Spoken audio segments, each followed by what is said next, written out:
always, but it's what you get like 99.9999% of the time. Right? What was I do? Thing Claro. Yeah. This is his little, fxy equals fyx. For most, this is obviously a remarkably nice function, right? To make it not work, you have to actually create a pretty gross function in some ways. Yeah. Would it have to be like if it's continuous? Is it? Does it involve transcendental? Yeah. I mean, where did they discuss his little theorem? Here we go. 959. Oh, no way. I just went right to it. That is freaking me out. Blah, blah, blah, blah, blah. Yeah. So this is where we first started talking about the idea of a disk. Back in 180, you talked about a neighborhood or an area near something, or maybe you didn't. I feel really bad for you guys that skipped the epsilon delta proofs of stuff, because that lays the groundwork for a lot of other things you talk related to things from that. But yeah, so on a disk around this points that you want to use, it must be continuous on that disk. I like it. Cool. So most things will be fine, and it's sort of like, can you integrate every single function and have an actual valid answer for it? No.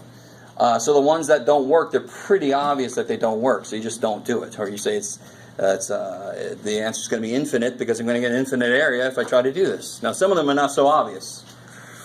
So it's at the fringes that we have to be careful about this, but obviously we're not going to get any exceptionally freaky things here. Let's see, where did I want to go from there?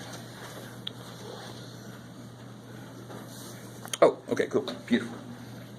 So here's where things get interesting, or start to anyway. This word is going to be our new favorite word, conservative vector fields.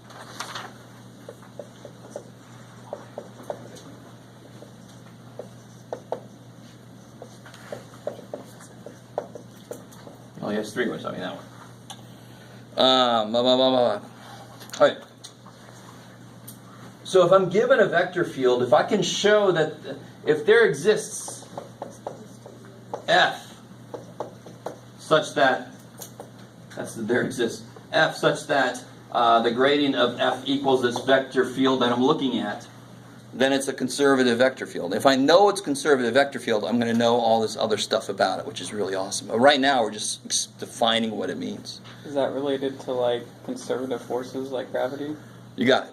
I like it. So a conservative vector field is, or all gradient fields. Yes, all gradient fields are by definition conservative vector fields. But this is more saying you could have a vector field that you create through observation or by some other means, and then you step back and you go, holy shit, I think this is conservative. I think I can find a function so that this is true. So that's kind of like coming at it from the other side. But if I create a gradient vector field, then that's freaking conservative, because I made it that way. Yeah. I like it. So that word conservative should maybe, some of you guys have heard stuff like conservative forces. It actually makes a lot more sense about why it's called conservative. We're not quite to the point yet where I can point it out fully. Oh, what was that? Oh, I don't want to do that. Blah, blah, blah, blah, blah. Now, just to really hammer this home, this would be called the potential for F. So again, the physics people, you got a little one-up on that. Maybe, if you remember what happens. Okay, so that's really more, there's no real math there. It's just laying a definition right now down. And we're going to return to this idea very soon. Okay, that's all I want to say. So 16.1, please let 16.1 be not too evil. It's got some terminology, but for the most part, it's just identifying, drawing out vector fields, drawing out your own vector fields. I'm pretty certain I didn't ask you to create your own 3D vector field. That would be very difficult. But Mathematica, like Wolfram Alpha, can plot 3D vector fields. Really nice. I think GeoGebra can plot. No? Okay. I still like it. Don't worry. I think GeoGebra does a pretty good job with GeoGebra? Yeah. Yeah? All right, cool. So if you got GeoGebra, that'll do it apparently. I don't know too much about that, to be honest. All right. So most of the day I want to spend on 16.2. Just want to knock out 16.1.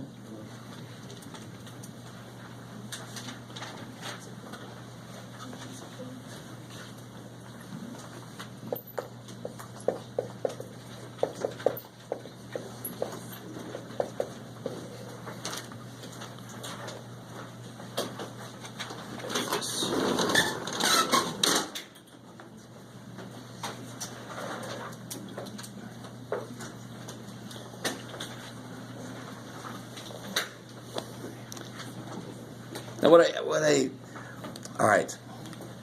Yeah. So we've done this before. This part always gets students a little bit, but it's going to be a little more in your face about what happens. We can have a surface defined, and then we can define, when we did this kind of thing. Yeah, right. Create parameters. Create a parameter for it, and then we can pick out specific points on that surface. So I always go back to this image because it was a good picture in the book. They had a cylinder surface, and then they picked off this one ellipse that kind of went diagonally on the surface by defining x, y, and z in terms of t. So those picks off specific values of points instead of the entire surface. X, y, and z can't be anything they want to be.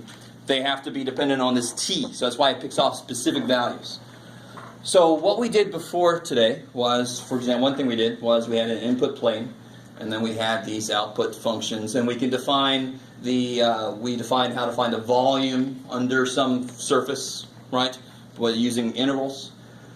We can define areas in the input plane over which I want to find the interval. Is everybody with me?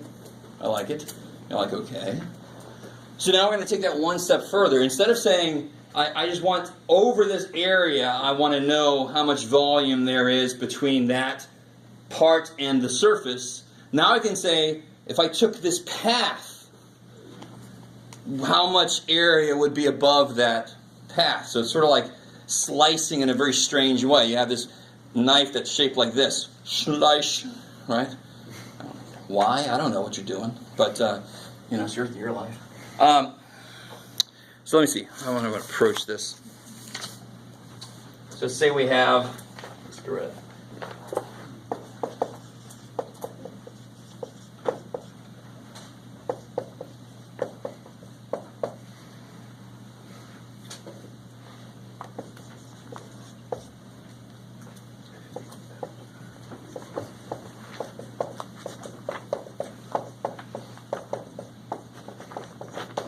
By the way, this is 16.2.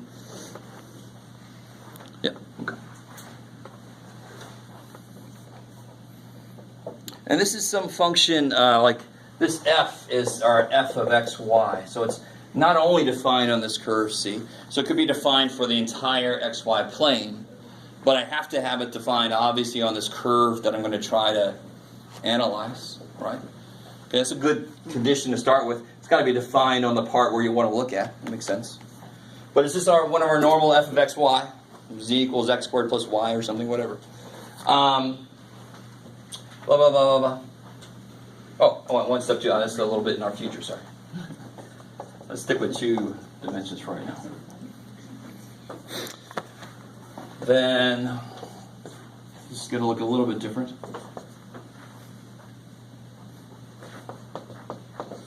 Do I want to show all this? I don't see why not.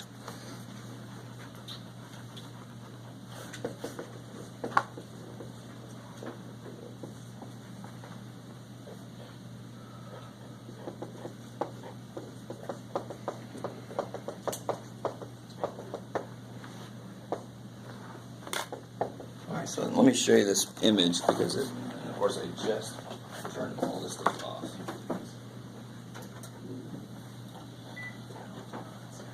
So back in the day, we had a function, and we broke up the input axis into these little, and then I could take an arbitrary xi in one of these little rectangular regions. Now, of course, this function was, it could look weird, right? And I said, And this is going to be related to like delta x. This is the width of the rectangle from back for Riemann sums. This now is whatever this thing looks like. Come here. Sec.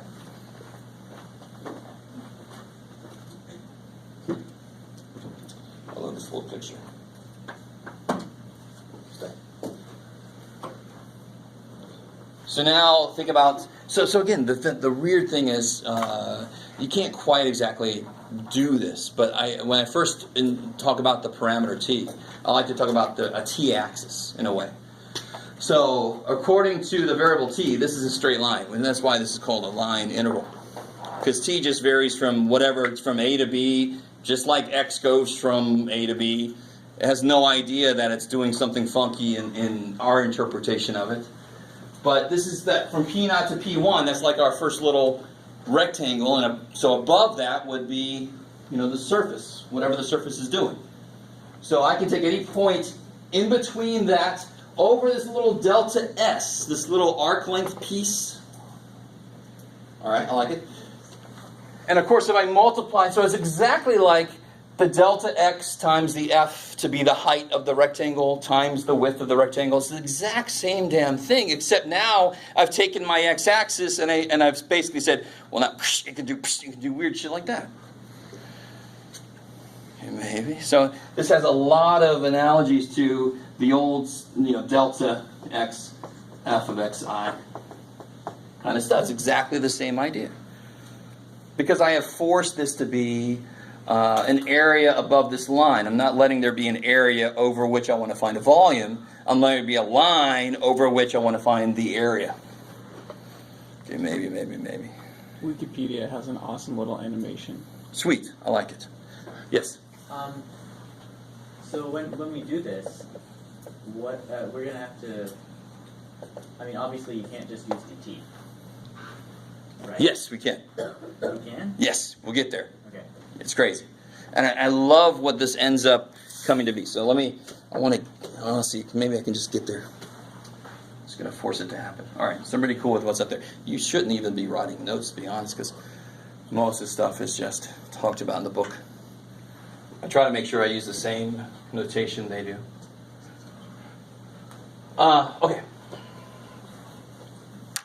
So here's a big recall. This might not be true for everybody, but recall that you should have talked about the arc length.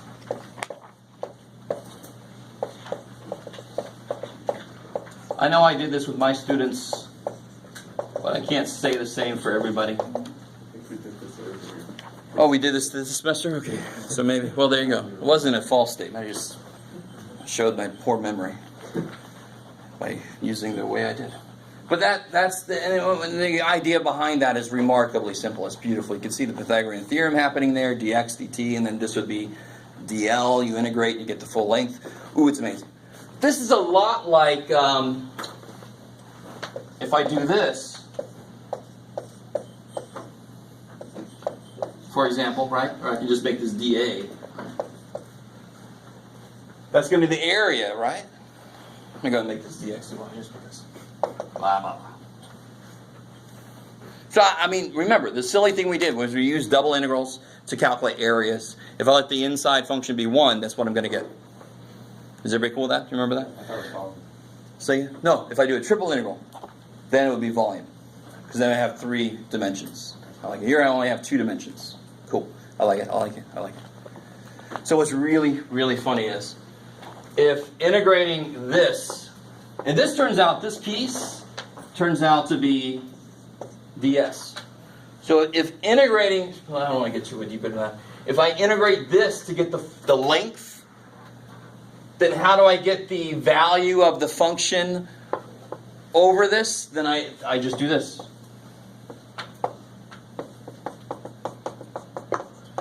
I just plug in the f. Instead of there being a 1 here, I plug in the function. The same way, instead of there being a 1 here, if I want to see what the actual value is, or I actually want to get the volume, or whatever the physical interpretation is, I put the actual function in, not just a 1.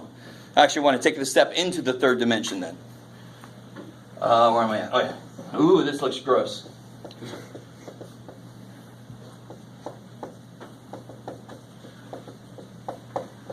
That is just really gross. Oh well, too bad. And this will be the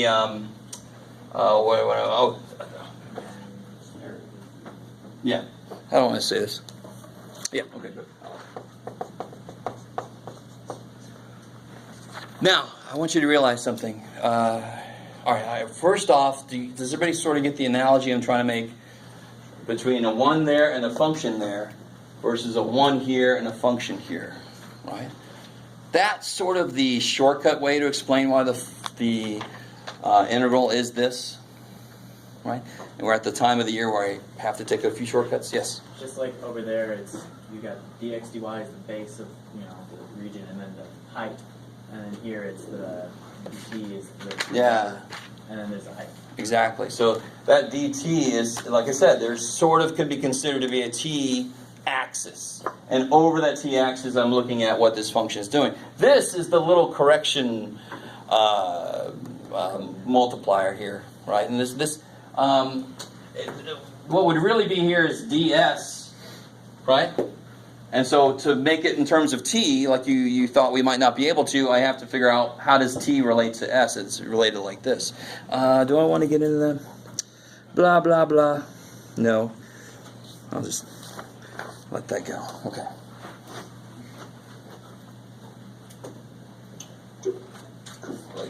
So this picture, oh, here, I love it. I didn't realize they had this. There's my little t-axis. Yay. I like that. Sorry. I'm easily amused. Okay. Now, the nifty thing here is, and this is the part that I think is a failure on our part to some degree, the curriculum and how much time we have and so forth. You guys just really don't get enough practice with parametrization of things. So I saw that earlier when we did the problems about trying to figure out what cosine t is. It 2 cosine t? What's the radius? How does it affect it? What's an ellipse look like? Oh shit. Right? So the nice thing about this, and I don't know if you guys remember, how many ways is there to parametrize something, to parametrize a function? Infinite. I love it. Any parametrization will work here, as long as the parametrization you're using only goes across this once. Remember, they can kind of follow back on itself, right? If you use the wrong parameter and you try to get a parabola, sometimes you go, I'm tired, I'll go back. Oh shit, I'll go back. Oh, I'm tired, I'll go back. Right? You can just retrace the same thing over, all work and no play, right?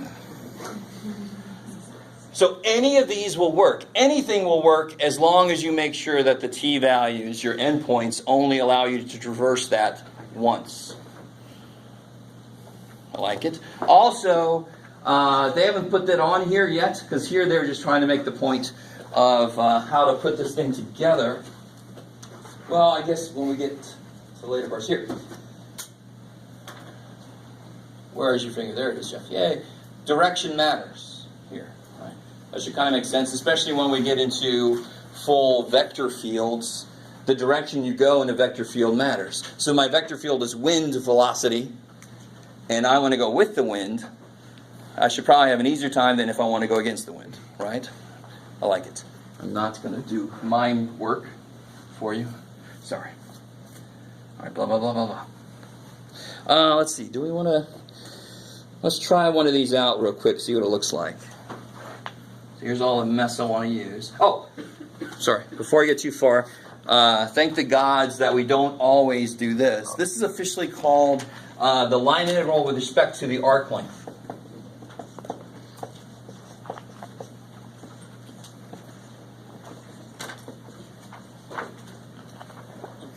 Now we also have a line integral with respect to x. Oh, I'll write this. Yeah.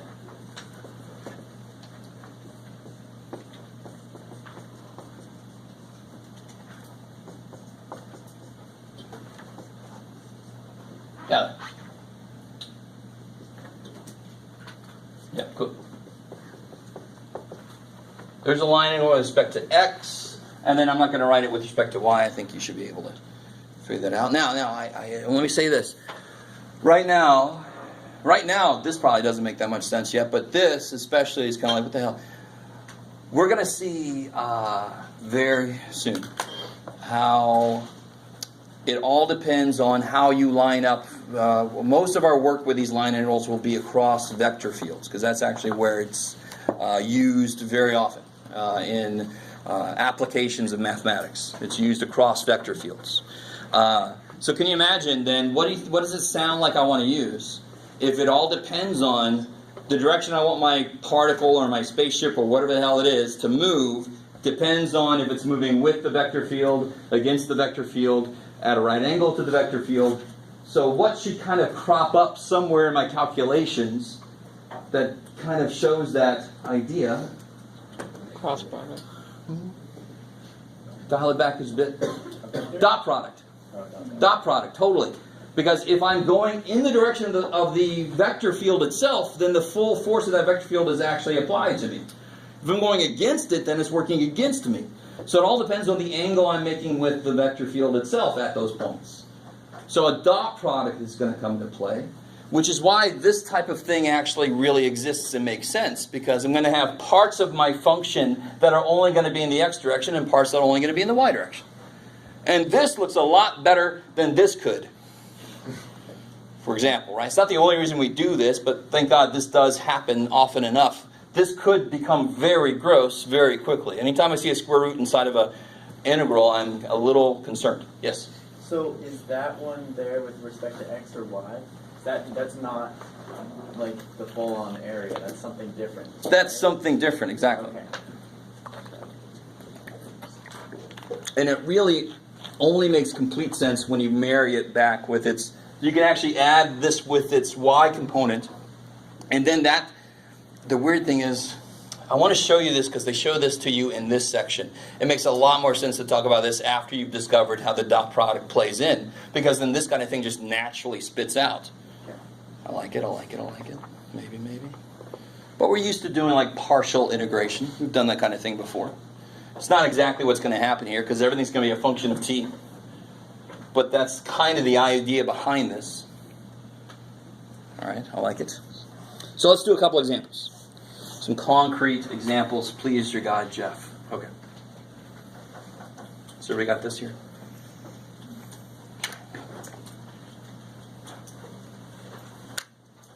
I'm just gonna put some up here. Let's say I want to calculate this here.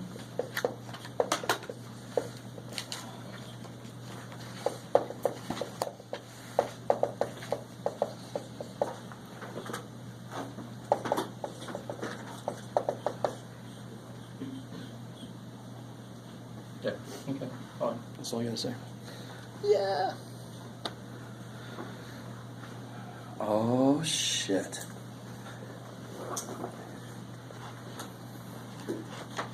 I can feel the anxieties. It's all about... So first off, very first thing is I need to figure out how to choose my parametric equations.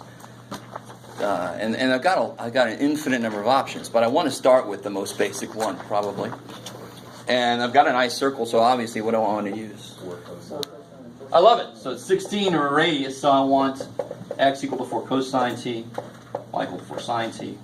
So your first step is going to be, most of the time it's going to be choose your parametrization. I like it. It's going to be, it's not going to happen a lot to us, but it can happen to you later that you need to choose a different way to define your parametric equations to make the integral easier or doable. But, I mean, that's not going to happen here. Basically, the most basic way to think about it should work well, right? Then the next thing I want to look at is ds. What the hell's ds? I need ds in terms of dt. And a little element of arc length is going to be that radical dt expression. Also, t goes from negative half pi to half. Yeah. So another thing, well, first off, the right half of this, what would it look like visually? Yeah, so the right half is going to be here, and of course this is going to be, Negative pi over it almost doesn't matter, but yeah, exactly. All that matters here is what the values of t are going to be. So it's going to be from negative pi over 2 to pi over 2. I like it. So that you got to take into account is what your limits of integration are going to be. You got to figure out what ds is going to be. So it doesn't matter. Obviously, this is going to be a good first step.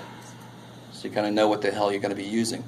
So my t is going to go from negative pi over 2 to pi over 2. What's ds is going to be square root of dx dt squared plus dy dt squared dt. Isn't it just r d theta? Say again? Doesn't it just imply to r d theta? RD theta. I mean, if you're using those, yeah, we're eventually going to be using one or the other. But right now we're just using pure rectangular coordinates. So, I mean, I've got x and y defined. dx dt is going to be, -4 cosine. dy dt is 4 cosine theta. No, the first one is -4. sine. Look at me just blindly. For cosine, those are easy. Plug them in, what's really nice. Now this one you guys go a little bit quickly on, you got to be careful. You square this, you get 16 sine squared, 16 cosine squared. So you get the square root of 16 times the square root of 1. Is that cool? Factor 16 out. Cosine squared sine squared 1. Square root of 16 is 4. This is where some of you guys kind of plow through and you get 2 or you get 16 or whatever. Alright, so this ds is going to be 4 dt. I like it. And this kind of a pace scaling between s and t. I don't need to go down too far down that way, but this is kind of a amplifier for between t and s in a way. It's the same sort of way that slope is an amplifier. So now you just got to plug and chug. Now you get everything in terms of t. We've got x and y in terms of t. We've got ds in terms of t. We know what the limits are going to be. So it's going to be 4 cosine times 4 sine to the 4th. So I'll have 4 to the 5th. Is that cool? 4 cosine, 4 to the 4th. Yeah, okay. So it'll be cosine t sine 4th t times 4 dt. I like it. I like when these things have these arbitrarily huge numbers in there, but oh well. It is interesting to see a radius of 1 circle versus a radius of 4 circle and the effect that it has on this kind of integral. And now this should be relatively easy, right? Don't overthink this. Don't think... I hate in Math 280 when they make it sound like it's a special thing. It's just freaking U sub, right? Well, sometimes you gotta be careful with the sine squared and all that bullshit. But here, U is sine, because the cosine is free to move. So du is the cosine piece that's free to move. So it'll be u to the 4th. The integral of that is going to be u to the 5th over 5. So it'll be 4 to the 6th sine 5th t over 5 from negative pi over 2 to pi over 2.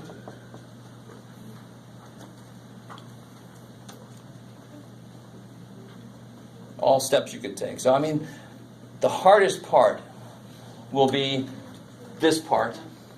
And if they give you some funky region, figuring out what you need from it, right? The rest of it shouldn't be that crazy. They're not going to give you something in that square root that's going to be hard. If they give you something that in that square root that stays under the square root, they're going to have some function that's going to be its u sub piece. So you can actually do the integration. Okay. Well, they might even have you by parts. It might be possible, but I doubt it. I mean, that square root's almost, if it's still there, it's going to be something gross. So whatever the hell this comes out to be. I mean, pi over 2 sine is 1. So it'd be 1/5, it'd be 4 to the 6th sitting outside of 1/5 plus 1/5. So 2/5. So it'd be like 4 to the 7th over 10th.